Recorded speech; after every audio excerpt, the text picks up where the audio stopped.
화려한 샹들리에가 눈이 부시게 빛나는 최고급 식당 안. 무거운 정적을 깨고 날카로운 파열음과 함께 차가운 얼음물이 허공을 갈랐습니다.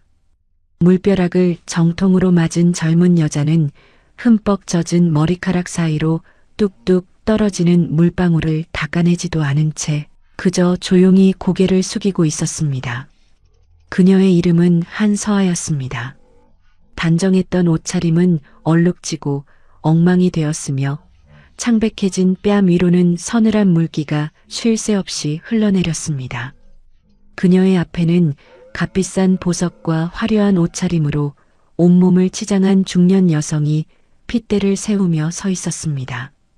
어디서 천박하게 휴게실이나 치우는 주제에 연 매출 수백억 집안의 내 귀한 아들을 넘봐? 넌 우리 회사 청소부로도 안 쓸 수준이야. 당장 내 눈앞에서 꺼져. 중년 여성의 날선 폭언이 넓은 방 안을 매섭게 울렸지만 서아는 묵묵부답이었습니다.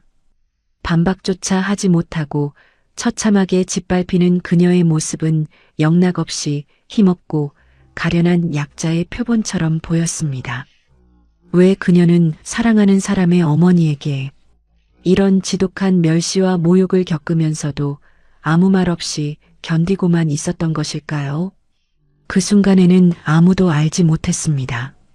이 이야기의 뒷이야기가 궁금하시다면 잠시 구독과 알림 설정 부탁드립니다. 어디에서 시청해 주시고 계신지 댓글로 남겨주세요. 수도권 중심부에 자리 잡은 한 최고급 호텔의 귀빈 전용 휴게실이었습니다.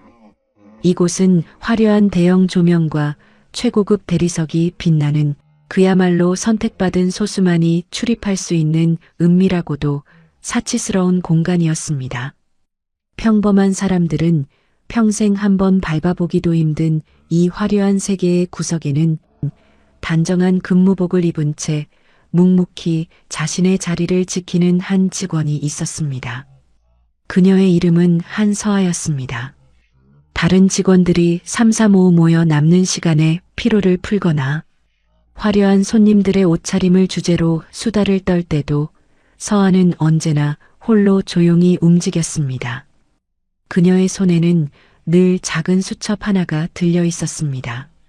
겉보기엔 그저 성실하고 조용한 말단 직원이었지만 서아의 눈빛은 화려한 공간의 겉면이 아닌 그 이면의 어두운 곳들을 향해 있었습니다.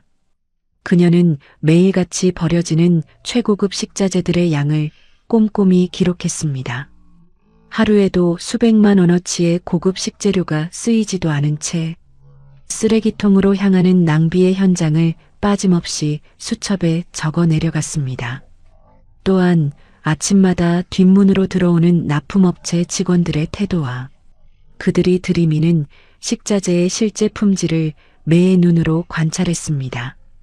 장부상으로는 최고 등급이라 적혀 있었지만 실상은 그에 한참 미치지 못하는 물건들이 버젓이 들어오고 있다는 사실을 그녀는 조용히 그러나 날카롭게 파악하고 있었습니다. 서아의 관찰은 비단 식자재에만 머물지 않았습니다. 교양과 품위를 자랑한다는 최상위 귀빈들의 진짜 민낯 역시 그녀의 수첩에 고스란히 담겼습니다. 무리한 요구를 당연하다는 듯 내뱉는 사람들, 직원들을 하인 부리듯 대하며 폭언을 일삼는 이른바 요주의 인물들의 행동 양식이 그녀의 기록 속에서 차곡차곡 쌓여가고 있었습니다. 주변 동료들은 틈만 나면 메모를 하는 서아를 보며 유별나다며 혀를 찼습니다. 서아 씨는 기껏해야 계약직이면서 무슨 총괄 지배인이라도 된 것처럼 구네. 적당히 좀 하지. 비웃음 섞인 동료들의 말에도 서아는 타인의 시선이나 조롱에는 아랑곳하지 않았습니다.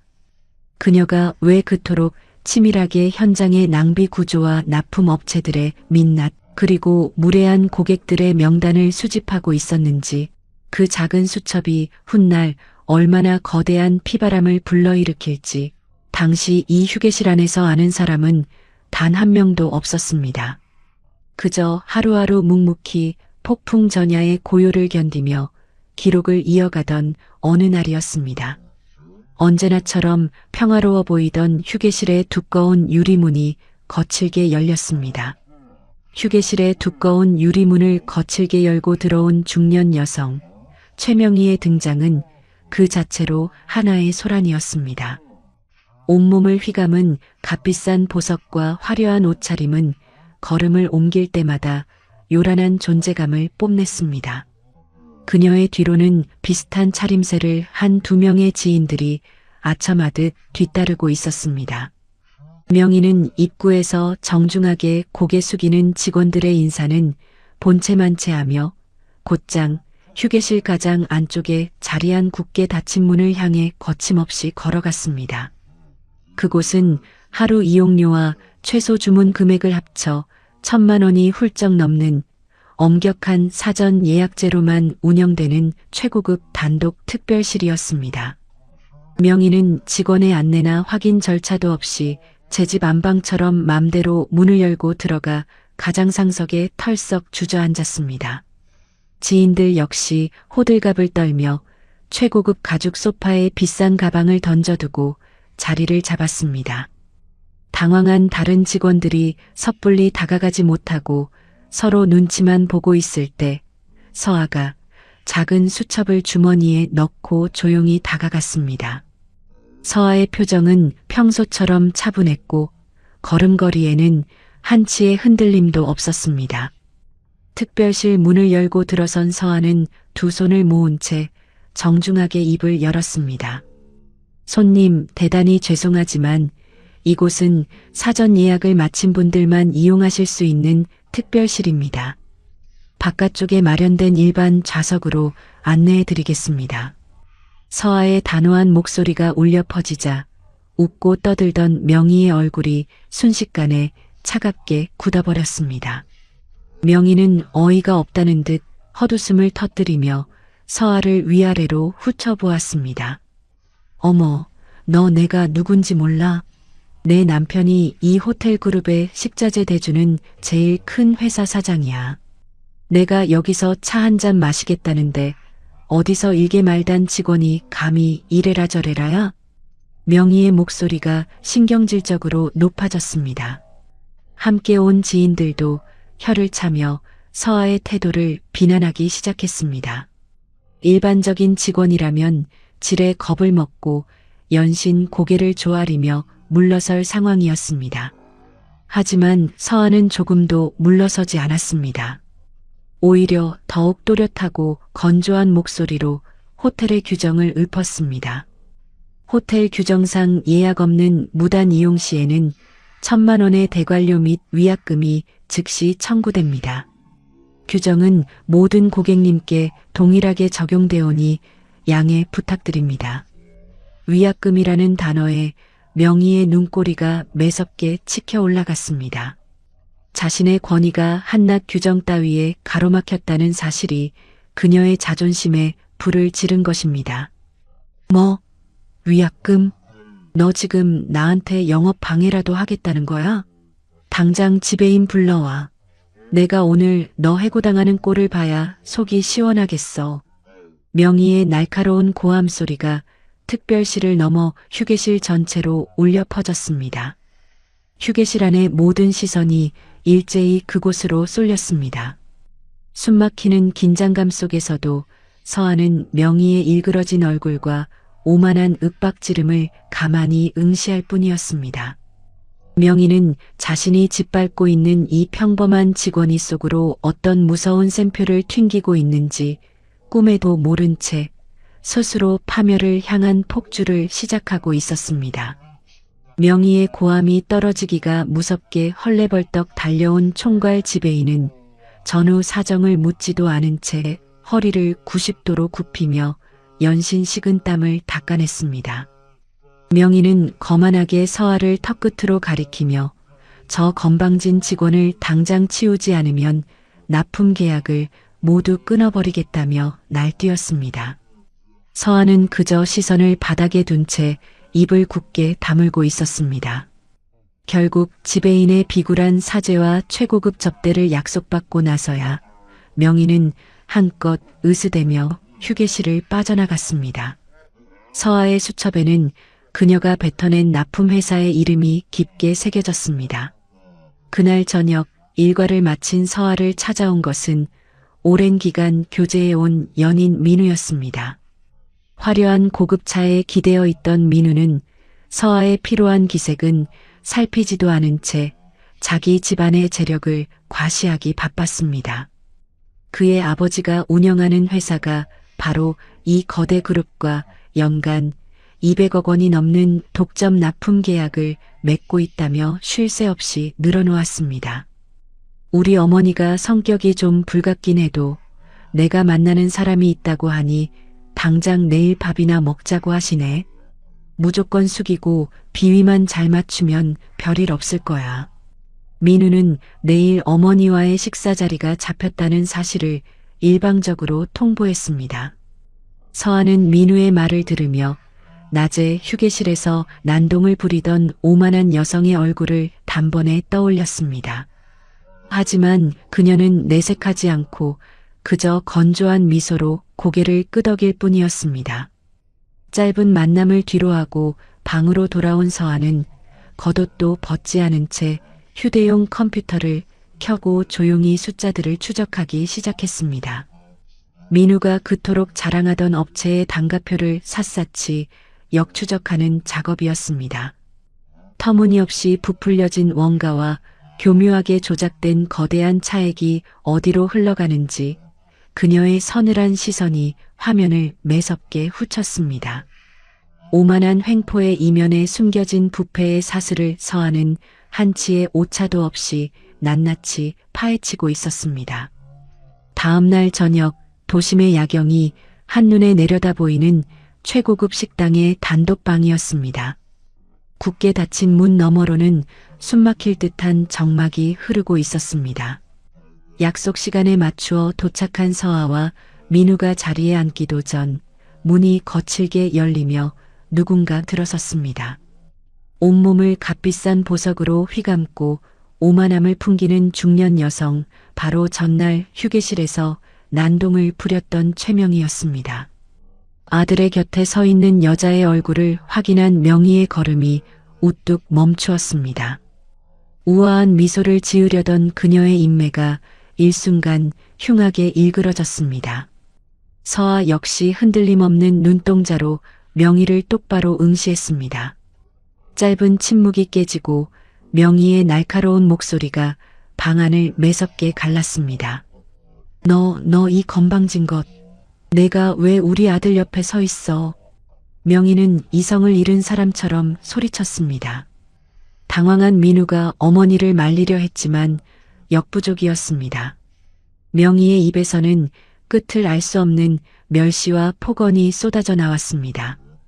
어디서 천박하게 휴게실이나 치우는 주제에 연 매출 수백억 집안에 내 귀한 아들을 넘봐? 넌 우리 회사 청소부로도 안 쓸 수준이야. 당장 내 눈앞에서 꺼져. 분노를 이기지 못한 명희는 탁자 위에 놓여있던 차가운 얼음물 잔을 집어들더니 한치의 망설임도 없이 서아의 얼굴을 향해 끼얹었습니다.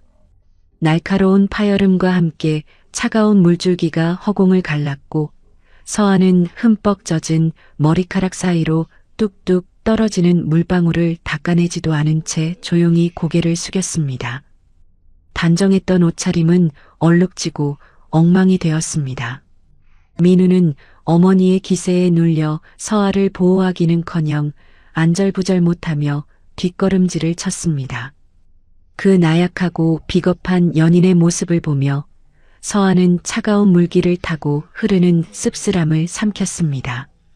하지만 겉으로 보이는 비참한 몰골과 달리 그녀의 내면은 그 어느 때보다 차갑고 명석하게 돌아가고 있었습니다. 명희가 내뱉는 모욕과 멸시의 단어들은 역설적으로 서아에게 가장 완벽한 확신을 쥐어주었습니다. 전날 밤 찾아냈던 장부상의 비리와 횡령의 흐름, 그리고 거대 기업의 이름을 팔아 뒤에서 횡포를 부리던 썩은 뿌리의 실체가 눈앞에서 명백히 증명되는 순간이었습니다. 서아는 끝내 아무런 반박도 하지 않았습니다. 약자를 짓밟으며 우월감을 느끼는 명희의 거친 숨소리와 창백해진 민우를 뒤로 한 채 그녀는 조용히 젖은 몸을 이끌고 방을 나섰습니다. 얼음물에 흠뻑 젖은 처참한 몰골로 식당을 빠져나온 서아의 뒤를 허둥지둥 쫓아온 것은 연인 민우였습니다. 민우는 추위에 떠는 서아의 젖은 어깨를 감싸주기는커녕 지나가는 사람들의 시선을 의식하며 신경질적으로 자신의 머리를 헝클어뜨렸습니다. 꺼봐. 내가 무조건 고개 숙이고 어머니 비위부터 맞추라고 했잖아. 화 풀리실 때까지 내가 먼저 찾아가서 싹싹 빌어. 그 정도 수모는 참을 수 있잖아. 서아는 차갑게 식어버린 눈동자로 제 앞에 남자를 가만히 응시했습니다. 사랑이라는 허울 좋은 이름으로 포장되어 있던 나약함과 비겁함이 남김없이 그 밑바닥을 드러내는 순간이었습니다. 이런 상황에서 비겁하게 다른 사람에게 모든 책임을 전가하는 사람과는 그 어떤 미래도 함께 그릴 수 없어. 우리의 인연은 여기까지야. 서아의 목소리에는 일말의 미련도 감정적인 분노도 담겨 있지 않았습니다. 오직 철저하게 위험 요소 평가를 마친 자의 건조하고 단호한 결단만이 서려 있을 뿐이었습니다. 멍하게 굳어버린 민우를 길거리에 남겨둔 채 서아는 뒤도 돌아보지 않고 거침없이 어둠 속으로 걸음을 옮겼습니다. 그날 밤 단정하게 옷을 갈아입은 서아가 홀로 향한 곳은 자신이 일하던 호텔보다 훨씬 거대하고 웅장한 도심 한복판에 우뚝 솟은 대기업 그룹의 본사 사옥이었습니다. 늦은 시간임에도 로비를 지키던 보안 요원들은 서아의 얼굴을 확인하자마자 일제히 허리를 굽혀 깊은 인사를 올렸습니다. 삼엄한 보안 구역을 통과해 그녀가 도착한 곳은 이 거대한 기업 제국의 가장 높은 곳, 한재양 명예회장의 집무실이었습니다. 넓고 고요한 집무실 안 묵직한 원목 책상 뒤에 앉아있던 노회한 수장은 서아를 보며 옅고 든든한 미소를 지었습니다. 서아는 품에서 정갈하게 철해진 두꺼운 서류 뭉치를 꺼내 탁자 위에 올려놓았습니다. 휴게실의 만성적인 적자, 원인과 식자재, 독점 협력사의 단가 부풀리기 정황, 그리고 계약 조항에 명시된 품위 유지 의무 위반에 관한 최종 보고서입니다. 썩어 들어간 뿌리는 즉시 도려내야 합니다. 한재양 명예회장은 서류를 넘기며 묵직한 고개를 끄덕였습니다. 힘없고 평범한 말단 직원인 줄로만 알았던 그녀가 어떻게 그룹의 심장부에 서서 거물급 협력사의 생사료 탈권을 논하고 있는지 거대한 반전의 서막이 마침내 그 육중한 잔막을 걷어 올리고 있었습니다. 한재양 명예회장은 책상 위에 놓인 두꺼운 서류를 한 장씩 천천히 넘기며 깊은 침묵에 잠겼습니다. 서류 안에는 명희의 남편이 운영하는 식자재 납품업체가 그동안 얼마나 교묘한 수법으로 단가를 부풀려 왔는지, 그리고 그 부당한 이익이 어떻게 명희의 화려한 사치품으로 둔갑해 흘러들어갔는지 명백한 증거와 숫자들이 낱낱이 기록되어 있었습니다. 그뿐만이 아니었습니다. 호텔의 규정을 철저히 무시하고 직원들에게 폭언과 횡포를 일삼으며 거대 기업의 품격에 먹칠을 한 명의의 만행까지 서아의 낡은 수첩에 적혀있던 모든 관찰 결과가 완벽한 계약 해지의 근거로 정리되어 있었습니다. 서류의 마지막 장을 소리 없이 덮은 명예회장의 주름진 얼굴에는 서늘한 분노와 함께 후계자의 냉철한 판단력에 대한 묘한 흐뭇함이 동시에 교차했습니다. 썩은 가지가 거대한 기둥을 갉아먹도록 방치할 수는 없는 법이지. 거칠애와 오만에 취해 제 분수를 모르는 자들에게 기업의 신용이 얼마나 무서운 것인지 뼈저리게 가르쳐줄 때가 되었구나. 명예회장의 묵직한 목소리에 서아는 한치의 흐트러짐 없이 조용히 고개를 끄덕였습니다. 며칠 뒤 열리는 전국 우수 협력사 연회 자리가 가장 적합할 것입니다. 그곳에서 그룹의 원칙을 명확히 바로 세우고 자격 미달인 업체들을 완전히 도려내야만 합니다. 서아의 단호하고 흔들림 없는 눈빛을 묵묵히 마주하던 명예회장은 자리에서 천천히 일어났습니다. 그는 이제 가장 낮은 현장에서 묵묵히 경영의 본질과 인간의 밑바닥을 꿰뚫어 보고 돌아온 딸의 길고 길었던 위장 취업을 끝낼 때가 왔음을 직감했습니다. 그래, 내 말이 맞다. 다가오는 연회에서 썩은 협력사들의 물갈이와 함께 우리 그룹의 미래를 이끌어갈 차기 최고 경영자가 누구인지 세상에 공식적으로 알리도록 하마. 이번 숙청 작업은 내가 직접 진두지휘하도록 해라. 명예회장의 확고한 선언은 곧 거대한 제국의 막강한 권력이 서아에게 온전히 이양되었음을 의미했습니다. 서아는 정중하게 묵례를 올리며 고요한 집무실을 나섰습니다. 어두운 복도를 걸어가는 그녀의 발걸음에는 그 어느 때보다 무거운 책임감과 서늘하고 차가운 결의가 깃들어 있었습니다. 같은 시각 자신들에게 다가올 거대한 파멸을 꿈에도 모르는 명희는 다가오는 연회에서 가장 돋보이기 위해 수천만 원에 달하는 장신구와 최고급 맞춤 의상을 고르며 헛된 우월감에 흠떡 취해 있었습니다. 그녀는 남편 회사의 200억 원대 독점 계약 연장이 당연히 자신의 손안에 있다고 맹신하고 있었습니다. 드디어 거대 기업 그룹이 주최하는 전국 우수 협력사 연회의 날이 밝았습니다. 도심 한복판에 위치한 본사 사옥의 가장 큰 대형 연회장은 전국 각지에서 모여든 수백 명의 협력사 대표들과 임원들로 북적이고 있었습니다.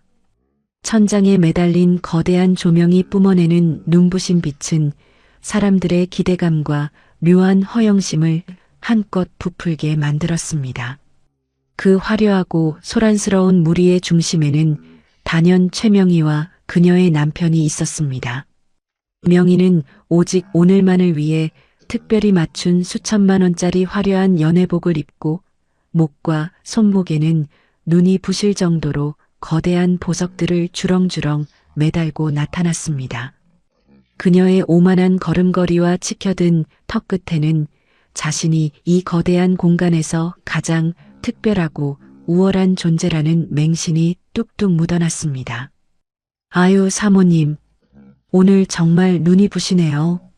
이번 독점 계약 연장도 당연히 사장님 차지 아니겠습니까? 주변의 영세한 업체 대표들이 조심스럽게 아부를 떨자 명희는 화려한 부채를 흔들며 거만하게 콧방귀를 뀌었습니다. 호호, 당연한 거 아니겠어요? 우리 남편이 이 그룹에 납품하는 물량 규모만 1년에 200억 원이 넘어요. 명예회장님도 우리 남편 없이는 이 그룹의 호텔 주방이 멈춘다는 걸 아시니까요. 사실상 우리 회사는 이 거대 기업의 가족이나 다름없는 특별한 위치죠. 명희의 거침없는 호언장담에 그녀의 남편 역시 어깨를 한껏 으쓱이며 거만하게 웃음을 터뜨렸습니다. 두 사람은 자신들이 호텔에 제출했던 조작된 단가표와 부풀려진 장부가 이미 낱낱이 파헤쳐져 그룹 심장부에 있는 서아의 손에 완벽한 증거물로 쥐어져 있다는 사실을 꿈에도 모른 채 승리감에 흠떡 도취되어 있었습니다. 부당한 이익을 챙기며 기업의 신용을 갉아먹었던 행적은 그들의 기억 속에서 완전히 지워진 듯 했습니다. 연회장의 분위기가 무르익을수록 명희의 목소리는 더욱 뾰족하게 공간을 갈랐습니다. 그녀는 음식을 나르는 직원들을 하인 부리듯 윽박지르고 다른 업체 대표들의 소박한 옷차림을 훑어보며 노골적으로 사람의 급을 나누고 멸시했습니다. 하지만 그 시각 연회장 무대 뒤편의 고요하고 어두운 대기실에서는 밖과는 완전히 다른 서늘한 공기가 흐르고 있었습니다. 거대한 숙청에 칼날을 쥔 서아가 화려한 의복 대신 단정하고 수수한 검은색 정장 차림으로 앉아 밖에서 들려오는 명희의 천박하고 요란한 웃음소리를 차갑게 듣고 있었습니다. 서아의 등 뒤로는 그룹의 최고위 임원진들이 일제히 숨을 죽인 채 도열해 있었습니다. 모든 준비는 끝났습니다. 밖에서 울려 퍼지는 명희의 오만한 웃음소리는 곧 자신을 집어삼킬 파멸의 전주곡에 불과했습니다. 연회장의 화려한 막이 오르기 직전이었습니다. 잠시 화장을 고치기 위해 홀을 빠져나와 걷던 최명희는 인적이 드문 무대 뒤편 어두운 복도에서 익숙한 실루엣을 발견하고 걸음을 우뚝 멈추었습니다. 수수한 검은색 정장 차림으로 조용히 벽에 기대어 서 있는 젊은 여자, 바로 며칠 전 자신이 끔찍한 물벼락을 내렸던 그 천박한 휴게실 직원 서아였습니다. 명희의 두 눈이 매섭게 번뜩였습니다. 그녀는 서아가 어떻게든 자신의 아들에게 다시 매달리기 위해 이 철통 같은 보안을 뚫고 연회장 뒷문으로 몰래 숨어 들어왔다고 굳게 확신했습니다. 명희는 먹잇감을 발견한 포식자처럼 구두 굽소리를 요란하게 울리며 서아의 코앞까지 다가갔습니다. 너 기어코 여기까지 쫓아왔어? 어디서 쥐새끼처럼 기어들어와서 구질구질하게 질척대는 거야. 보안 요원 부르기 전에 당장 내 발로 안 기어나가? 명희의 입술은 흉하게 비틀렸고 쏟아지는 목소리에는 짙은 경멸과 조롱이 가득했습니다. 당장이라도 서아의 머리채를 잡아 끌어낼 듯한 명희의 살기 어린 위협 앞에서도 서아는 그저 서늘하고 고요한 눈동자로 그녀를 내려다볼 뿐이었습니다. 억울해하거나 당황하는 기색은 단 한 줌도 찾아볼 수 없었습니다. 숨막히는 짧은 정적 끝에 서아의 입에서 흘러나온 것은 감정적인 변명이나 용서를 구하는 애원이 아니었습니다. 그것은 마치 냉혹한 판결문을 읽어내려가는 듯한 지극히 건조하고 날카로운 경고였습니다. 협력사 계약 조항 제8조 임직원의 중대한 품위 유지 의무 위반 및 기업 이미지 훼손 시 모든 계약은 예고 없이 즉각 해지될 수 있습니다. 갑작스러운 계약 조항 언급에 명희는 잠시 멈칫했지만 이내 어이가 없다는 듯 복도가 떠나가라 크고 요란한 헛웃음을 터뜨렸습니다. 미쳐도 단단히 미쳤구나. 휴게실 바닥이나 닦는 주제에 어디서 주워들은 계약 조항을 들먹여? 내가 감히 우리 집안의 200억 원짜리 계약을 어쩔 건데? 명희는 서아의 덤덤한 경고를 패배자의 발악이자 헛소리로 치부하며 비웃었습니다. 자신이 짓밟고 조롱하고 있는 그 수수한 정장의 여자가 바로 그 200억 원짜리 계약서의 생사여탈권을 쥐고 있는 그룹의 진짜 주인이라는 사실은 꿈에도 상상하지 못했습니다. 명희가 서아를 향해 마지막 멸시의 시선을 던지고 기세등등하게 돌아설 때 연회장 안에서는 그룹의 최고 권력자인 한재양 명예회장의 입장을 알리는 웅장한 안내방송이 울려 퍼졌습니다. 명희는 곧 독점 계약을 따낼 승리자라는 허영심에 흠뻑 취해 가장 상석을 향해 종종 걸음을 쳤습니다. 서아는 벼랑 끝으로 향하는 그녀의 오만한 뒷모습을 보며 가장 서늘하고 차가운 미소를 지었습니다. 모든 덫은 완벽하게 닫혔고 이제 무대 위에서 그녀를 내려다보며 사형 선고를 내릴 시간만이 남아 있었습니다. 웅장한 교향곡이 넓은 연회장 전체에 울려 퍼지며 마침내 이 거대 기업 그룹을 맨손으로 일궈낸 절대적인 권력자 한재양 명예회장이 단상 위로 천천히 모습을 드러냈습니다. 수백 명의 참석자들은 일제히 숨을 죽인 채 자리에서 일어섰고 장내에는 옷깃 스치는 소리조차 들리지 않을 만큼 무겁고 팽팽한 정적만이 감돌았습니다.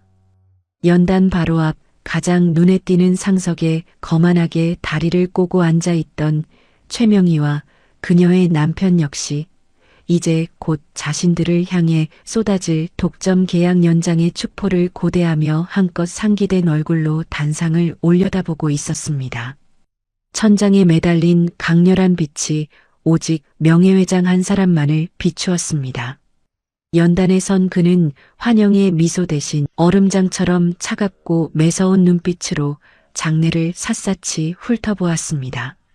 그의 주름진 얼굴에는 평소의 자애로움은 온데간데 없고 서늘하고 압도적인 위엄만이 자리 잡고 있었습니다. 장내를 짓누르는 묵직한 목소리가 마침내 팽팽한 정막을 갈랐습니다. 우리 그룹이 이토록 거대한 제국으로 성장할 수 있었던 단 하나의 진실한 이유는 바로 협력사와의 굳건한 신용과 사람에 대한 기본적인 예의를 목숨처럼 지켜왔기 때문입니다. 하지만 작금의 현실은 참담하고 부끄럽기 짝이 없습니다. 오만과 허영에 취해 타인을 무참히 멸시하고 뒤에서는 서류를 조작해 부당한 이익을 탐하며 기업의 맑은 뿌리를 갉아먹는 자들이 우리의 고귀한 이름을 더럽히고 있습니다. 명예회장의 날카로운 일갈이 떨어지자 연회장의 공기는 순식간에 차갑게 얼어붙었습니다. 따뜻한 격려와 축제 분위기를 예상했던 수많은 협력사 대표들은 당황한 기색을 감추지 못하고 서로의 눈치만 살폈습니다. 명희의 남편도 알 수 없는 불안감에 마른 침을 삼키며 흠칫 놀랐습니다. 하지만 명희는 설마 저 끔찍한 경고가 자신들을 향한 칼날일 것이라고는 꿈에도 생각하지 못했습니다. 오히려 평소 눈엣 가시 같았던 경쟁 업체들이 오늘 이 자리에서 모조리 떨어져 나갈 것이라며 화려한 부채로 입을 가린 채 속으로 오만한 쾌재를 부르고 있었습니다. 명예회장의 단호하고 흔들림 없는 목소리가 다시 한번 거대한 연회장을 쩌렁쩌렁 울렸습니다. 이에 우리 그룹은 오늘 이 자리를 빌려 썩은 가지들을 가차없이 도려낼 거대한 숙청을 선언합니다.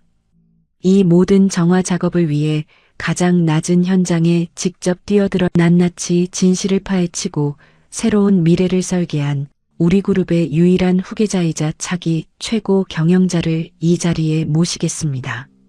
명예회장의 폭탄 선언이 무겁게 떨어지기가 무섭게 장내는 거대한 충격과 술렁임에 휩싸였습니다.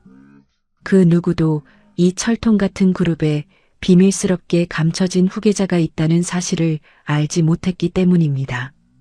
명희 역시 두 눈을 동그랗게 뜨고 새로운 권력자가 누구일지 숨을 죽여 기다렸습니다. 이내 명예회장이 무대 측면을 향해 손을 뻗었고 장내의 모든 조명이 꺼짐과 동시에 단 하나의 눈부신 빛이 굳게 닫혀있던 문을 향해 쏟아졌습니다. 그리고 그 빛을 가르며 등장하는 단호한 구두 굽소리가 쥐죽은 듯 고요해진 연회장에 또렷하고 선명하게 울려 퍼지기 시작했습니다. 눈부신 빗줄기가 연회장의 굳게 닫힌 문을 향해 쏟아졌습니다. 장내를 짓누르는 무거운 정적을 가르며 단호하고 일정한 구두 굽소리가 울리기 시작했습니다. 빛을 온몸으로 받으며 천천히 모습을 드러낸 인물은 다름 아닌 서하였습니다.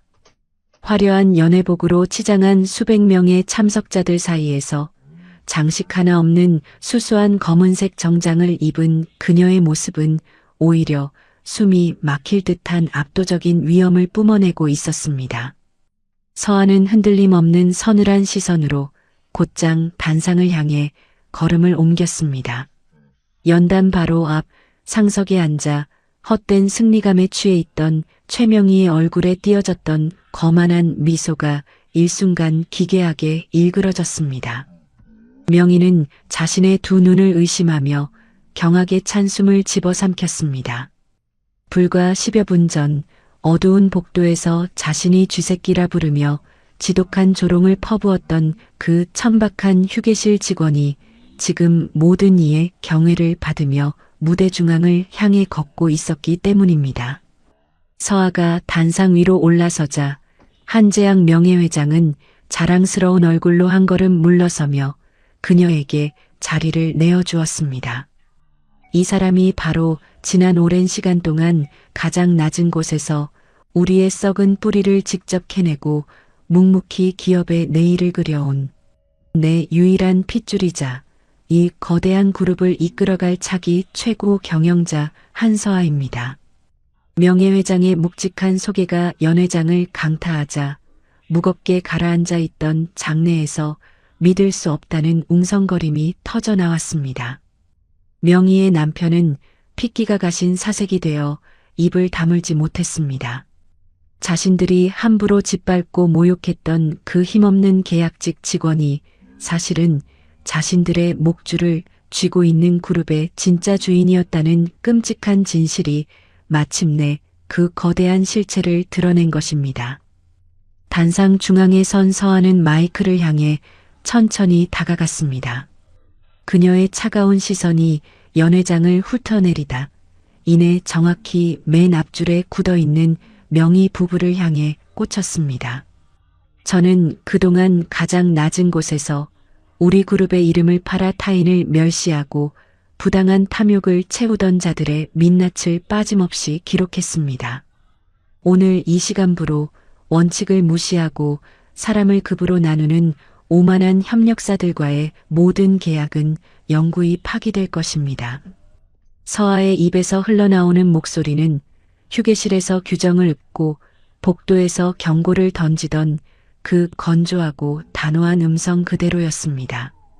그 익숙하고도 소름 끼치는 목소리가 귓가에 꽂히는 순간 명희의 다리에서 마지막 남은 힘마저 모두 빠져나갔습니다. 그녀는 덜덜 떨리는 몸을 주체하지 못하고 비명조차 지르지 못한 채 의자에서 미끄러져 차가운 대리석 바닥으로 털썩 주저앉고 말았습니다. 수천만 원짜리 보석과 화려한 의상은 바닥을 구르며 한없이 초라하게 구겨졌습니다. 단상 위에서 그 처참한 몰락의 시작을 내려다보는 서아의 맑은 눈동자에는 일말의 동정심도 남아있지 않았습니다. 화려했던 연회가 막을 내리고 수많은 인파가 썰물처럼 빠져나간 텅 빈 대연회장이었습니다. 천장에 눈부신 조명마저 절반쯤 꺼진 그 서늘한 공간에는 오직 바닥에 주저앉은 최명희 부부와 그들을 차갑게 내려다보는 서아만이 남아 있었습니다. 얼마 전까지만 해도 수천만 원짜리 장신구를 흔들며 사람의 급을 나누고 멸시하던 명희의 오만한 기세는 온데간데 없었습니다. 흐트러진 머리와 구겨진 연회복 차림으로 덜덜 떨고 있는 그녀의 눈동자에는 오직 모든 것을 잃었다는 짙은 공포와 절망만이 가득했습니다. 명희의 남편 역시 핏기가 완전히 가신 잿빛 얼굴로 바닥만 멍하니 응시할 뿐이었습니다. 서아의 뒤에 서 있던 책임자가 다가가 묵직한 서류철 하나를 그들 앞에 던지듯 내려놓았습니다. 바닥에 떨어진 서류 위에는 독점 납품 계약 영구 파기 및 손해배상 청구서라는 선명한 글씨가 적혀 있었습니다. 서아는 그들이 지난 수년간 독점 권력을 쥐고 저질러온 식자재 단가 부풀리기 정황과 휴게실 직원들에게 가한 폭언과 횡포가 모두 명백한 계약 해지 사유임을 낱낱이 짚어냈습니다. 아울러 부당하게 취득한 수십억 원의 이득 전액 환수 조치와 함께 그룹의 명예를 훼손한 책임을 물어 막대한 위약금을 청구하겠다는 최후 통첩을 건조한 목소리로 전달했습니다.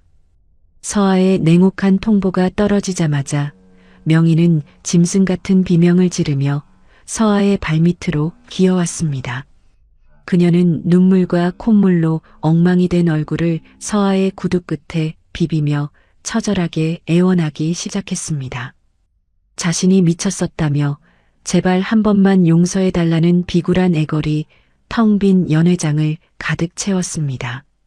계약이 끊기면 내일 당장 부도가 날 위기에 처하자 하라는 대로 다 할 테니 위약금 청구만은 제발 거두어달라며 목이 쉬어라 부르짖었습니다. 명희의 처절한 절규가 메아리쳤지만 서아의 눈빛은 털끝만큼도 흔들리지 않았습니다.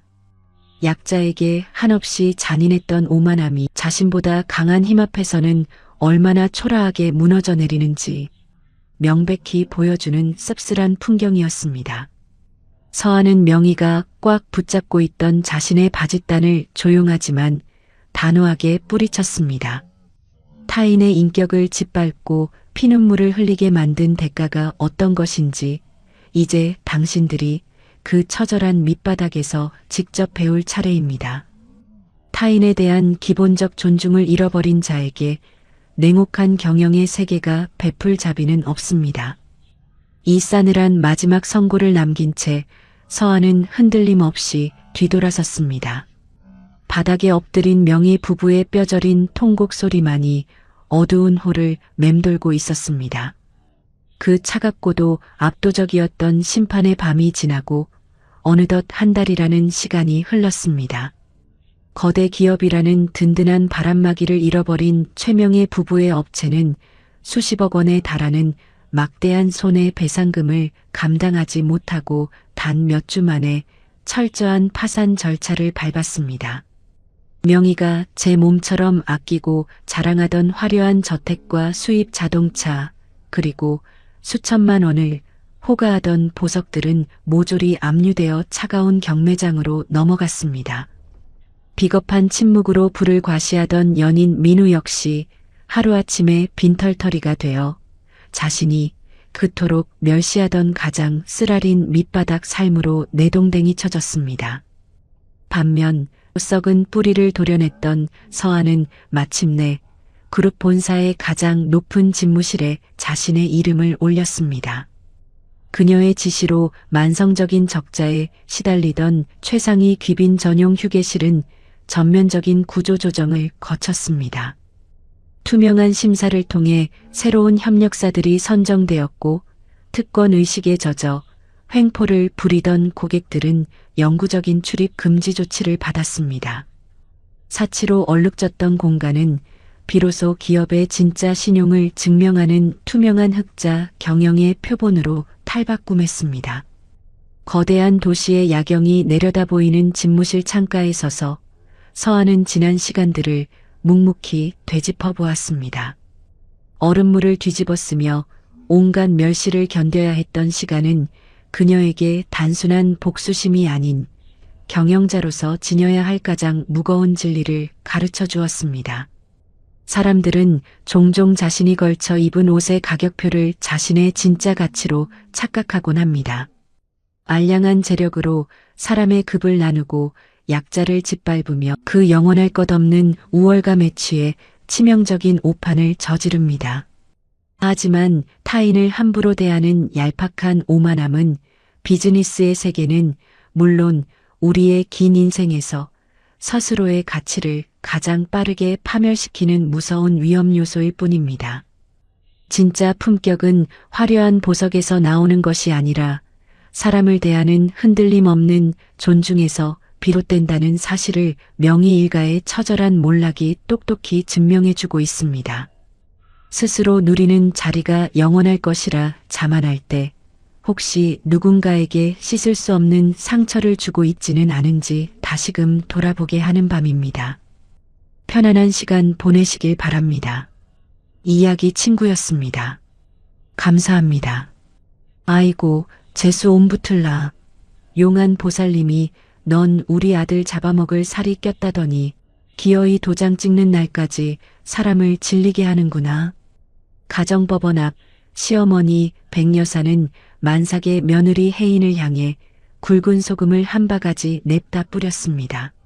남편 도지는 아내의 부른 배를 벌레 보듯 혐오스럽게 노려보며 턱짓을 했습니다. 위자료니 양육비니 꿈도 꾸지 마라.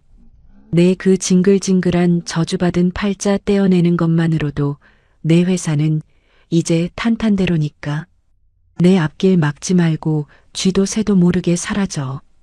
가진 것 없는 고아라며 멸시받던 3년의 세월 그리고 무당의 말 한마디에 뱃속에 핏줄마저 내던지는 저 비정한 얼굴들을 두 눈에 똑똑히 새겼습니다. 자신이 저주처럼 버린 아내가 사실은 자신의 목숨줄을 준 갑이었다는 걸 깨닫는 데는 그리 오랜 시간이 걸리지 않았습니다. 눈을 뗄 수 없는 반전의 연속 지금 바로 공개합니다. 이 이야기의 뒷이야기가 궁금하시다면 잠시 구독과 알림 설정 부탁드립니다. 시간은 3년 전 벚꽃이 흩날리던 어느 평범한 봄날로 거슬러 올라갑니다. 세상의 차가운 계산과 꼬리표에 지쳐있던 여자는 자신의 진짜 이름과 거대한 배경을 모두 숨긴 채 평범한 남자 최도진과 부부의 연을 맺었습니다. 화려한 온실을 벗어나 소박하더라도 따뜻한 가정을 꾸리고 싶었던 그녀의 바람은 결혼과 동시에 차갑게 부서지기 시작했습니다. 도진은 중소의료기기 업체를 운영하는 젊은 사장이었지만 경영 능력보다는 허영심이 앞서는 위인이었습니다. 무리한 사업 확장으로 회사의 자금 사정이 서서히 나빠지기 시작하자 그는 자신의 무능함을 탓하는 대신 운을 탓하기 시작했죠. 그리고 그 곁에는 아들의 실패를 며느리의 탓으로 돌리기에 혈안이 된 시어머니 백여사가 있었습니다. 백여사는 하루가 멀다 하고 점집 문턱이 닳도록 드나들며 기괴한 부적들을 집안 곳곳에 붙여댔습니다. 아이고, 보살님 말씀이 딱 맞지. 내년이 들어오고 나서부터 우리 아들 회사에 마가 끼었어. 신랑 잡아먹을 독한 살이 끼었으니 집안이 이 꼴이지. 백여사의 표독스러운 폭언은 날이 갈수록 심해졌습니다. 그녀는 며느리가 고아 출신이라 근본이 없다며 집안의 애군을 씻어내야 한다는 명목으로 굳은 집안일을 모두 떠맡겼습니다. 만삭에 가까워져 오는 무거운 몸을 이끌고 차가운 바닥을 닦으면서도 여자는 단 한 번도 불평하지 않았습니다. 남편인 도진조차 어머니의 광기 어린 미신에 동조하며 아내를 투명 인간 취급하기 일쑤였습니다. 어머니 말씀 틀린 거 하나 없어. 당신이 집안에 들어오고 나서 거래처가 줄줄이 끊겼잖아. 재수없게 앞에서 얼쩡거리지 말고 방이나 들어가 있어. 자신의 책임을 회피하기 위해 아내를 애군 덩어리로 몰아가는 남편의 비열한 눈빛을 마주할 때마다 여자의 가슴 속에서는 서늘한 이성이 차갑게 벼려지고 있었습니다. 그녀는 눈물을 흘리며 애원하는 대신 남편이 매일 밤 팽개치듯 던져두고 가는 부실한 재무제표와 결제가 밀려가는 단기 어음들의 엉망진창인 장부를 머릿속에 고스란히 각인시켰습니다. 남편은 회사를 살리겠다며 이리저리 돈을 꾸러다녔지만 정작 가장 중요한 거래처의 신용은 바닥을 치고 있었죠. 여자는 무너져가는 모래성 위에서 부적 쪼가리에 의존하며 발악하는 시어머니와 남편의 밑바닥을 조용히 관찰했습니다.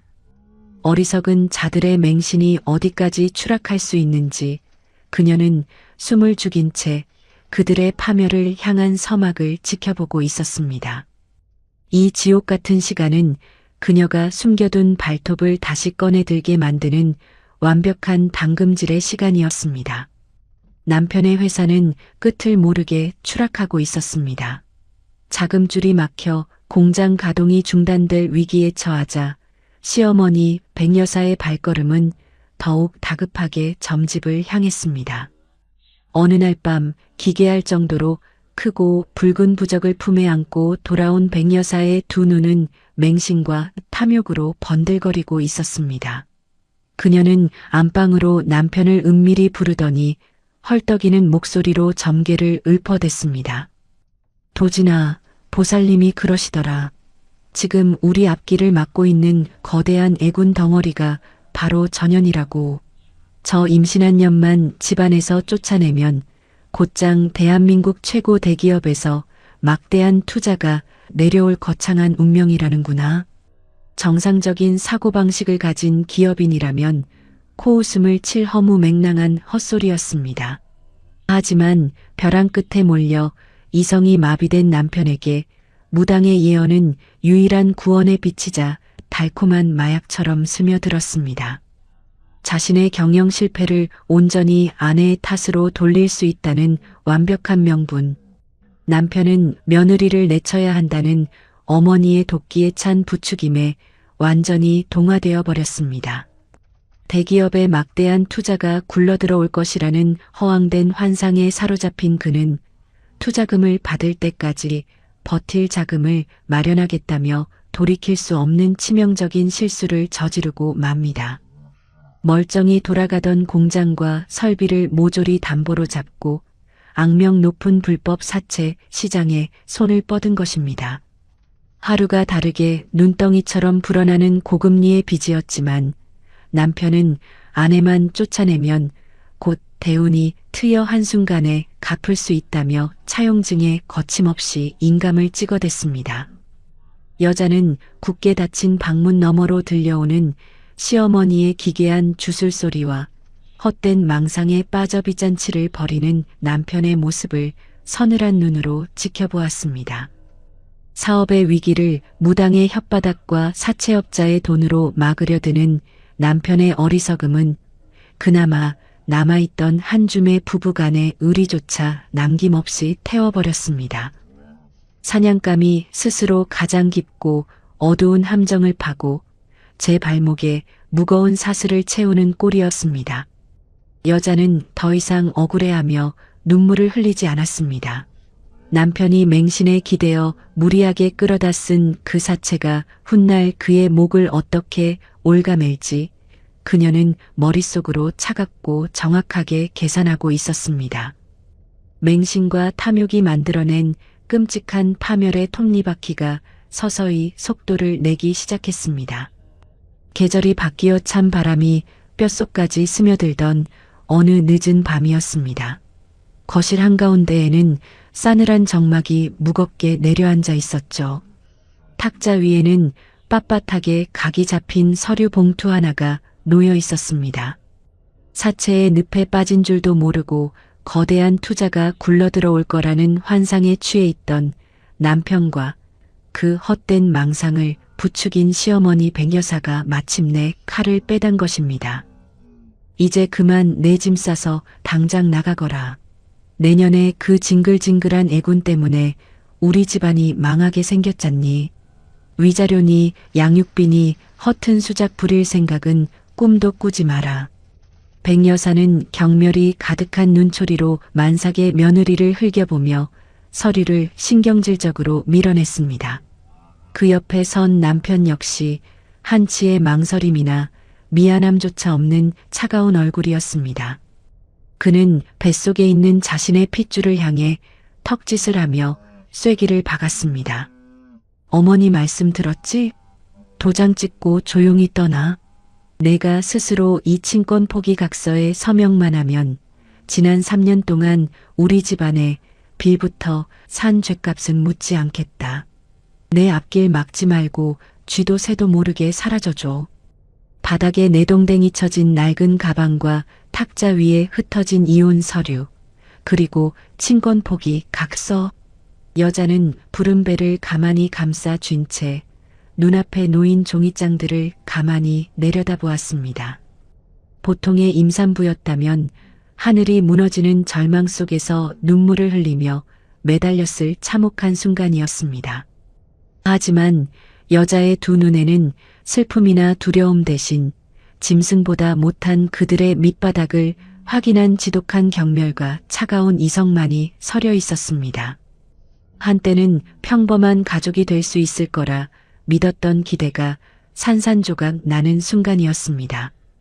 여자는 무당의 헛소리에 홀려 자신의 핏줄마저 쓰레기통에 처박는 이 비정한 인간들에게 더 이상 단 한 줌의 자비도 남겨둘 필요가 없음을 확신했습니다.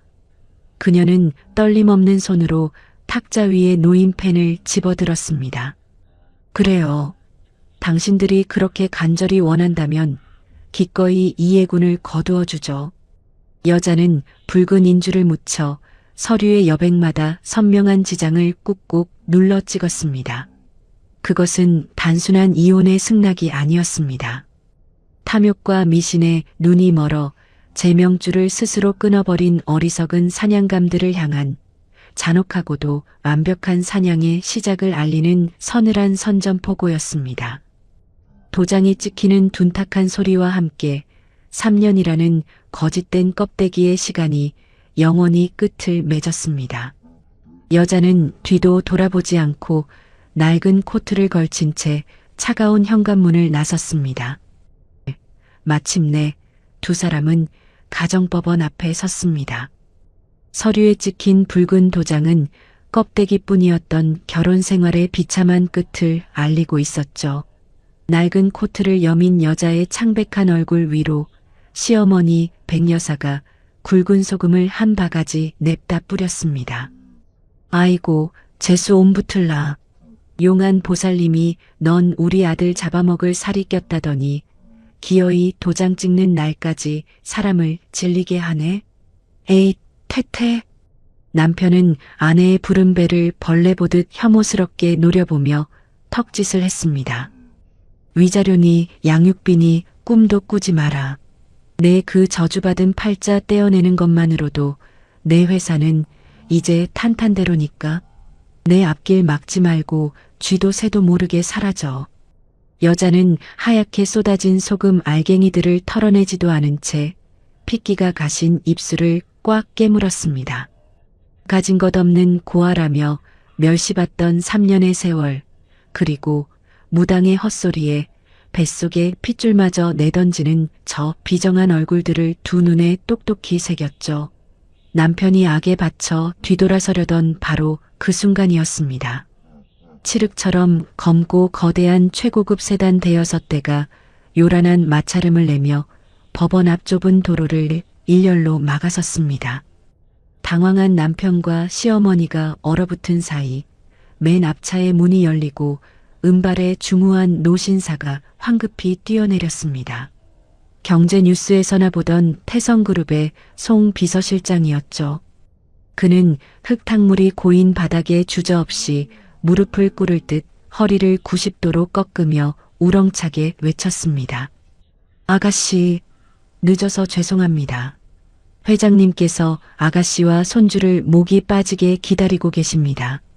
그 순간 10여 명의 건장한 수행원들이 일사불란하게 쏟아져 나와 만삭의 여자를 철통같이 에워쌌습니다. 자신이 애군이라며 짐짝처럼 내다버린 아내가 감히 쳐다볼 수도 없는 거대한 세계, 태성그룹의 유일한 후계자 윤혜인이었다는 사실을 직감한 남편의 얼굴은 종이장처럼 하얗게 질려버리고 말았습니다. 혜인은 넋이 나간 남편의 얼굴을 한번 차갑게 훑어보고는 미련 없이 최고급 가죽 의자가 깔린 차량 뒷좌석에 올랐습니다. 문이 굳게 닫히고 차가 미끄러지듯 출발하자 혜인은 과거에 유약했던 자신을 완전히 지워낸 듯 서늘한 눈빛으로 송 실장에게 첫 번째 지시를 내렸습니다. 최 사장이 무리하게 끌어다 쓴 사채와 단기 어음들 시장에 웃돈을 얹어서라도 우리 쪽에서 모조리 사들이세요. 덫은 가장 달콤할 때 조여야 하는 법입니다. 자신들이 거대한 복수의 거미줄 한가운데 놓인 줄도 모른 채 헛된 대운을 기다리는 자들을 향한 피도 눈물도 없는 완벽한 자본의 심판이 막을 올리는 순간이었습니다. 혜인이 떠난 지 며칠 지나지 않아 도진의 사무실에는 믿기 힘든 소식이 날아들었습니다. 가정법원 앞에서의 압도적인 광경에 잠시 넋을 잃었던 두 사람은 그것이 빚을 내서 대행업체를 고용한 쇼일 것이라며 스스로를 세뇌했습니다. 그들의 알량한 자존심을 지켜준 것은 때마침 굴러들어온 거대한 계약서 한 장이었습니다. 신생 대형 유통사에서 도진의 의료기기를 대량 독점 납품받겠다는 파격적인 제안을 한 것입니다. 사채업자의 독촉에 시달리던 도진에게 그것은 구원의 빛이었습니다. 서류를 확인한 백여사는 뛸 듯이 기뻐하며 품속의 낡은 부적에 연신 입을 맞췄습니다. 내 말이 딱 맞지? 그 애군 덩어리를 쫓아내자마자 큰 복이 굴러들어오잖니. 보살님 말씀 틀린 거 하나 없다. 그깟 차 몇 대 빌려서 길을 죽이려 들더니 우린 이제 돈방석에 앉게 생겼어. 어머니의 호들갑에 도진 역시 거만한 미소로 맞장구를 쳤습니다. 그러게 말입니다. 도장 찍자마자 이런 계약이 성사될 줄 누가 알았겠어요. 이제 탄탄대로입니다. 도지는 이 계약이면 빚을 청산하고 업계에 확고히 자리를 잡을 거라 믿었습니다. 하지만 탐욕에 눈이 먼모자는 계약서 뒷장, 아주 작은 글씨로 적힌 치명적인 독소 조항을 읽지 않았습니다. 지정된 기일 내에 물량을 100% 맞추지 못하면 전체 계약금의 300%에 달하는 위약금을 일시불로 배상해야 한다는 무시무시한 조항이 숨어 있었죠.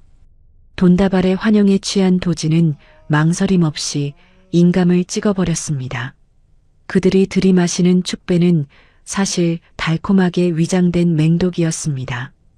도진에게 구원처럼 다가온 이 회사의 실체는 송 실장이 서류상으로 치밀하게 만들어둔 가짜 회사였기 때문입니다. 이것이 혜인이 설계한 두 번째 덫이었습니다. 사냥감의 숨통을 고통스럽게 끊기 위해서는 스스로 가장 높은 곳까지 올라가 제 발로 올가미에 목을 넣게 만들어야 했습니다. 도지는 자신의 무덤을 파고 있는 줄도 모른 채 허황된 단꿈에 젖어 연거푸 술잔을 비워냈습니다. 그들에게 허락된 마지막 평온의 시간이 모래시계처럼 빠져나가고 있었습니다. 대형 계약을 따낸 도지는 기고만장하여 즉시 공장을 총가동하라는 명령을 내렸습니다. 눈앞에 펼쳐질 거대한 성공과 돈다발의 환영에 취해 직원들의 우려 섞인 목소리는 귀에 들어오지도 않았죠. 하지만 기쁨도 잠시, 본격적인 생산을 시작하려는 찰나 청천벽력 같은 소식이 전해졌습니다. 수년 동안 아무런 문제 없이 거래해 오던 핵심 원자재 공급처들이 일제히 납품을 거부하고 나선 것이었습니다. 당황한 도진이 급히 수화기를 들고 오랜 거래처 사장에게 전화를 걸어 핏대를 세웠습니다. 아니, 이 사장님, 갑자기 물건을 안 주시면 납품 기일을 어떻게 맞춥니까? 여태껏 어음으로 잘만 거래해놓고 이러시는 법이 어디 있습니까? 수화기 너머로 들려오는 거래처 사장의 목소리는 서늘하기 짝이 없었습니다. 최 사장님, 우리도 어쩔 수가 없습니다. 위에서 결제 방식을 100% 현금 선결제로 변경하라는 엄명이 내려왔습니다. 현금이 입금되지 않으면 단 하나의 부품도 출고할 수 없으니 그리 아십시오. 전화는 매몰차게 끊어졌고 도지는 머리를 한 대 맞은 듯 멍해졌습니다. 다급해진 그는 다른 자재상들을 샅샅이 수소문해 보았지만 기이하게도 업계의 모든 공급망이 약속이나 한 듯 도진의 회사에 대해서만 현금 결제를 요구하며 문을 닫아 걸었습니다. 이것은 혜인이 촘촘하게 쳐놓은 또 다른 자본의 올감이었습니다. 태성그룹의 막강한 영향력으로 시장의 유통망을 완벽하게 통제하여 도진의 숨통을 조여버린 것이었죠.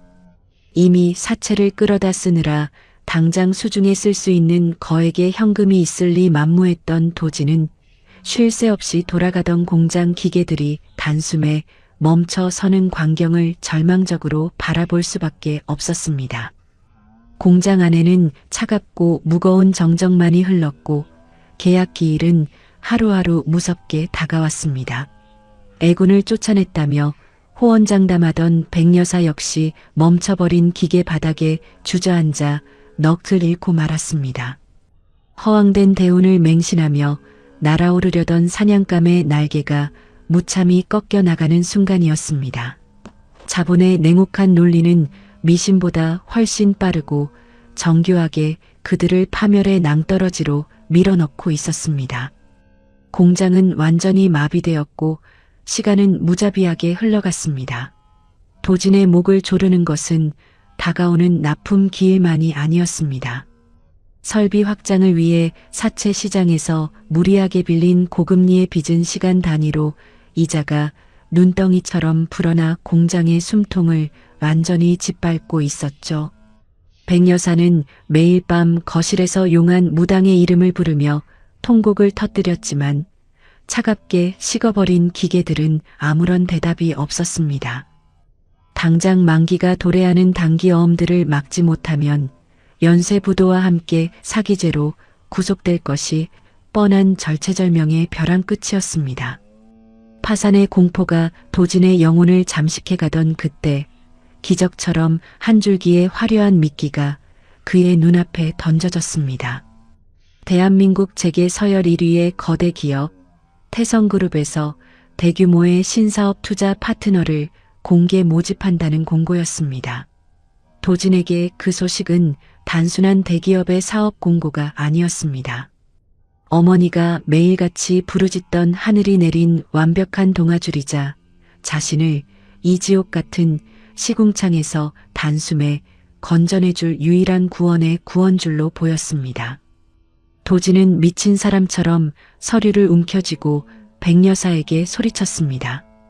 어머니, 보살님 말씀이 맞았습니다. 애군을 떼어내니 결국 태성그룹이라는 진짜 거대한 귀인이 우리를 찾아온 겁니다.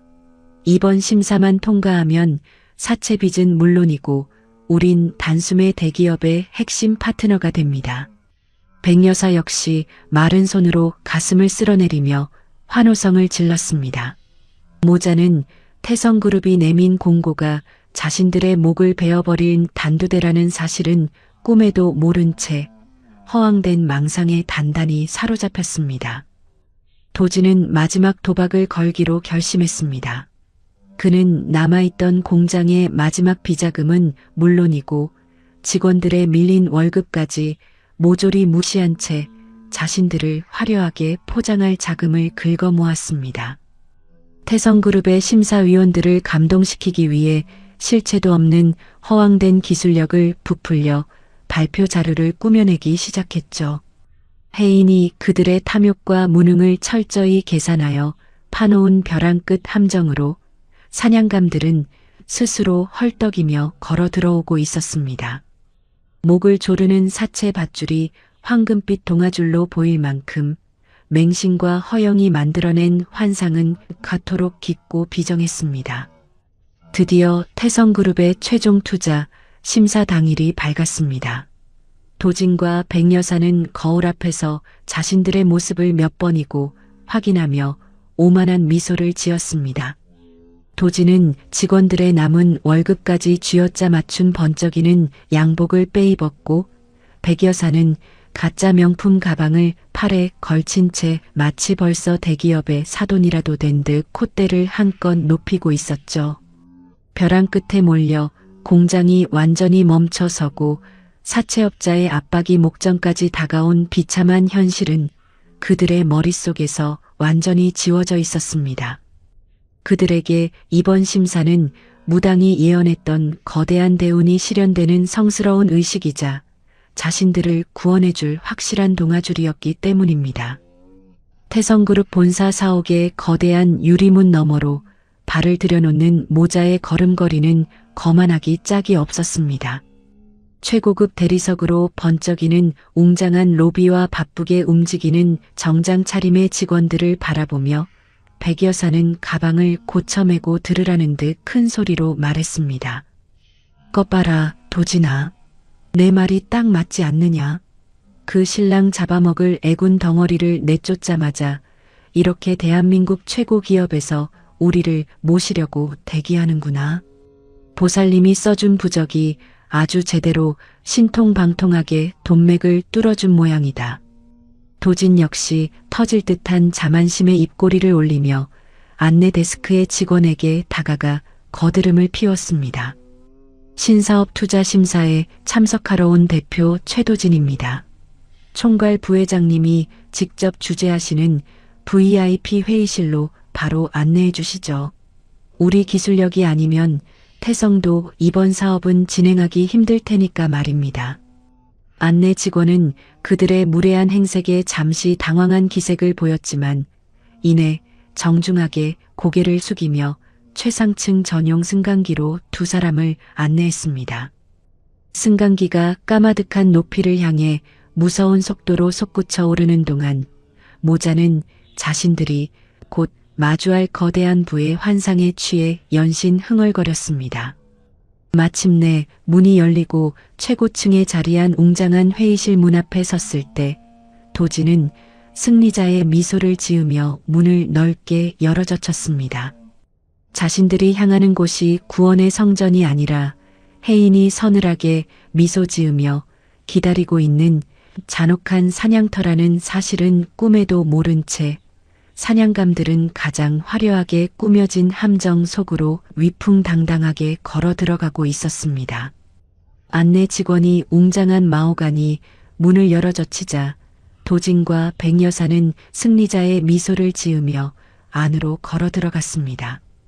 눈앞에 펼쳐진 VIP 회의실은 압도적인 위압감을 뿜어내고 있었죠. 탁 트인 통유리창 너머로 도심 전경이 펼쳐져 있었고 길게 뻗은 탁자의 상석에는 거대한 가죽 의자가 창밖을 향해 뒤돌아 있었습니다. 도지는 흥분을 억누르며 의자의 등받이를 향해 고개를 숙이고 공손하게 입을 열었습니다. 안녕하십니까, 총괄 부회장님. 이번 신사업 파트너로 참여하게 된 대표 최도진입니다. 저희 기술력을 알아보고 불러주셔서 진심으로 영광입니다. 지독한 정적이 회의실 안을 무겁게 채웠습니다. 의자에 앉은 인물은 아무런 대답도 하지 않았죠. 옆에 선 백여사 역시 긴장감에 마른 침을 삼키며 아들의 양복 자락을 움켜쥐었습니다. 이윽고 가죽이 마찰하는 묵직한 소리와 함께 상석의 의자가 천천히 돌기 시작했습니다. 마침내 모습을 드러낸 태성그룹의 실권자. 하지만 그 자리의 주인은 백발이 성성한 노회장이 아니었습니다. 최고급 정장을 차려입고 서늘한 미소를 머금고 있는 여자. 바로 불과 얼마 전 가정법원 앞마당에서 애군이라며 소금을 뒤집어 쓴 채 비참하게 쫓겨났던 전처 혜인이었습니다. 그녀의 얼굴을 확인한 도진의 입에서 헛바람이 새어나왔습니다. 핏기가 가셔버린 도진의 두 다리가 사시나무처럼 떨렸고 백여사는 비명을 지르며 주저앉았습니다. 도진은 눈앞의 현실을 믿을 수 없다는 듯 떨리는 손가락으로 혜인을 가리키며 악을 썼습니다. 내가 도대체 왜 거기 앉아 있는 거야? 여기가 어디라고 감히 들어와서 행세를 해? 부회장님 오시기 전에 당장 그 자리에서 내려오지 못해? 공포에 질린 발악이었지만 혜인은 눈 하나 깜짝하지 않은 채 탁자 위에 크리스털 명패를 손가락으로 가볍게 밀어 도진의 턱 밑으로 보냈습니다. 금빛으로 선명하게 새겨진 태성그룹 총괄 부회장 윤혜인이라는 세 글자가 날카롭게 번쩍였습니다. 맹신과 탐욕에 눈이 멀어 복을 제 발로 걷어찬 자들을 향한 서늘하고 무자비한 자본의 심판이 마침내 서막을 올리는 순간이었습니다. 도지는 다리에 힘이 풀려 그 자리에 털썩 주저앉고 말았습니다. 태성그룹이라는 거대한 동아줄이 사실은 자신의 목을 베어버린 단두대였다는 사실에 숨조차 제대로 쉴 수 없었죠.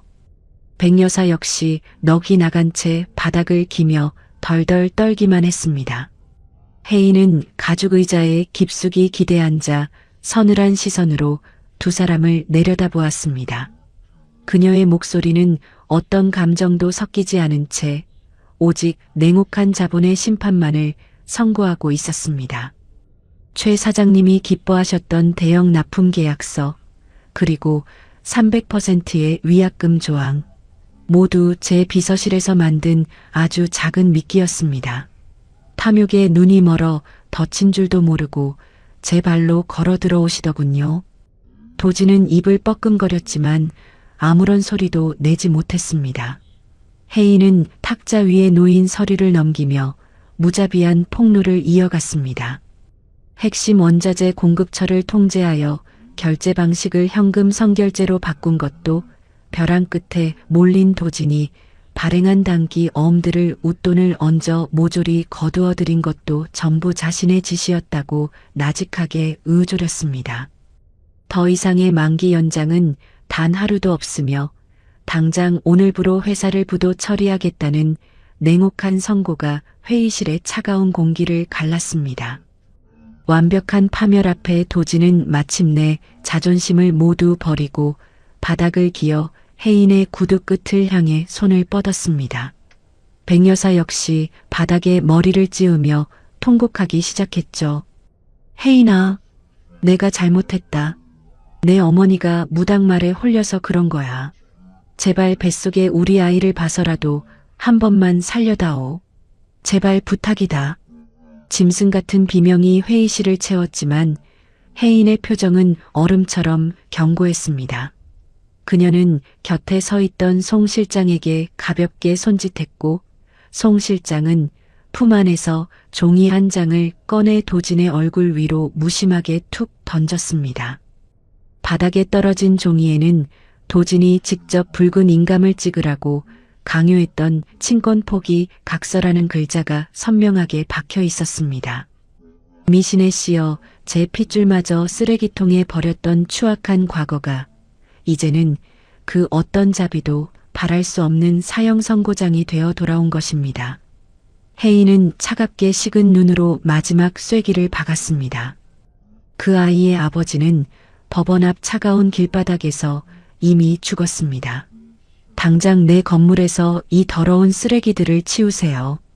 거구의 보안 요원들에게 양팔을 붙잡힌 도진과 백여사는 대리석 바닥을 쓸며 비참하게 끌려나갔습니다. 그토록 위풍당당하게 대기업의 문을 열어젖혔던 모자의 오만한 모습은 온데간데 없고 오직 짐짝처럼 내던져지는 추악한 몰락만이 남았죠. 이거나 내가 태성그룹 부회장 남편이라고. 혜인아, 제발 한 번만 살려줘. 도진이 악을 쓰며 회전문이라도 붙잡으려 발악했지만 보안 요원들은 눈 하나 깜짝하지 않고 그들을 건물 밖으로 사정없이 내동댕이 쳤습니다. 하늘마저 그들의 참혹한 파멸을 예견한 듯 밖에는 앞이 보이지 않을 만큼 세찬 장대비가 쏟아지고 있었죠. 차가운 아스팔트 바닥으로 사정없이 곤두박질 친 두 사람은 순식간에 흙탕물과 빗물에 흠뻑 젖어 생쥐꼴이 되고 말았습니다. 백여사는 진흙탕 속에서 모조품 가방을 꼬아진 채 통곡을 터뜨렸습니다. 용한 보살님이 분명 대운이 트인다고 했는데 내 돈, 우리 아들 공장 어떡하냐. 그때 도진의 안주머니에서 휴대전화가 요란하게 울렸습니다. 전화를 받자마자 공장장의 다급한 비명이 거센 빗소리를 뚫고 터져나왔죠. 대표님, 지금 사채업자들과 채권단이 떼거지로 들이닥쳐서 기계마다 빨간 압류 딱지를 붙이고 있습니다. 오늘 만기인 단기어음들도 모조리 부도 처리되었습니다. 우리 이제 정말 끝났습니다. 전화기가 도진의 덜덜 떨리는 손에서 미끄러져 흙탕물 웅덩이 속으로 처박혔습니다. 마지막 보루였던 공장마저 무너지며 완벽한 파산이 증명된 순간이었습니다. 충격을 이기지 못한 백여사는 입에 하얀 거품을 물고 그 자리에서 사지가 뻣뻣하게 굳은 채 쓰러졌습니다. 도진이 비명을 지르며 어머니를 붙잡았지만 회색빛 폭우 속에서 그들을 도와주거나 우산을 씌워주는 사람은 아무도 없었죠.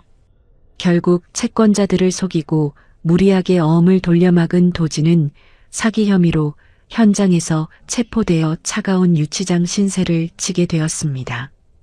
어두컴컴한 독방 시멘트 바닥에 주저앉은 그는 철창을 붙잡고 매일 밤 피눈물을 흘렸습니다. 하지만 무당의 혓바닥에 노라나 조강지처와 자신의 침핏줄마저 쓰레기처럼 내던진 자에게 남은 것은 스스로 파놓은 깊은 함정 속에서의 영원한 추락뿐이었습니다. 모든 폭풍이 휩쓸고 지나간 자리에는 마침내 고요하고 따뜻한 평화가 내려앉았습니다. 시간이 흘러 태성그룹의 총수로서 혜인이 이끄는 새로운 시대는 눈부신 성장을 거듭하고 있었죠. 무엇보다 그녀의 삶을 가장 환하게 비추는 것은 헛된 미신에 떠밀려 하마터면 세상의 빛을 보지 못할 뻔했던 아이의 맑은 웃음소리였습니다. 한때 낡은 코트를 입고 소금 세례를 맞으며 눈물을 삼키던 유약한 여자는 이제 수많은 사람의 생계를 책임지고 사회에 소외된 이웃을 돌보는 단단하고 거대한 나무로 성장해 있었습니다. 가끔 교도소에서 병을 얻어 신음하는 도진과 요양병원에서 쓸쓸히 죽음을 기다리는 백여사의 처참한 소식이 전해지곤 했습니다. 하지만 혜인의 마음에 그 어떤 동정심이나 파동도 일지 않았습니다. 그들의 파멸은 스스로의 눈먼 탐욕과 어리석은 맹신이 만들어낸 당연한 인과응보의 결과였기 때문입니다. 혜인은 미련 없이 그들의 이름이 적힌 보고서를 잘게 부수어 버리며 과거의 모든 악연을 영원히 끊어냈습니다. 어느 화창한 봄날 혜인은 자신이 설립한 지원재단의 개원식에 참석했습니다. 따뜻한 햇살을 받으며 단상에 선 그녀는 편견과 폭력 앞에서 홀로 떨고 있을 사람들을 향해 옅은 미소를 지으며 나직하게 말했습니다. 인생을 살다 보면 때로는 눈앞에 얄팍한 욕망이나 실체 없는 허상에 흔들릴 때가 있습니다. 하지만 진정한 복은 결코 바깥에서 우연히 굴러들어오는 것이 아닙니다. 내 곁에 있는 사람을 귀하게 여기고 스스로의 힘으로 진실을 지켜낼 때 비로소 완성되는 것입니다.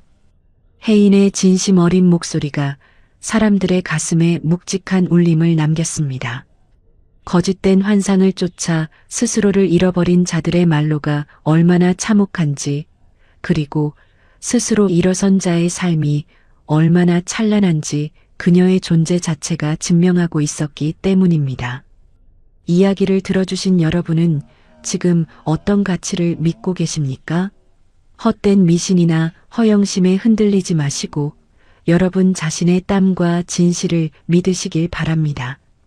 오늘의 이야기가 작은 등불이 되기를 바라며 이만 이야기를 마칩니다. 지금까지 이야기 친구였습니다. 감사합니다. 늘 평안하시길 바랍니다.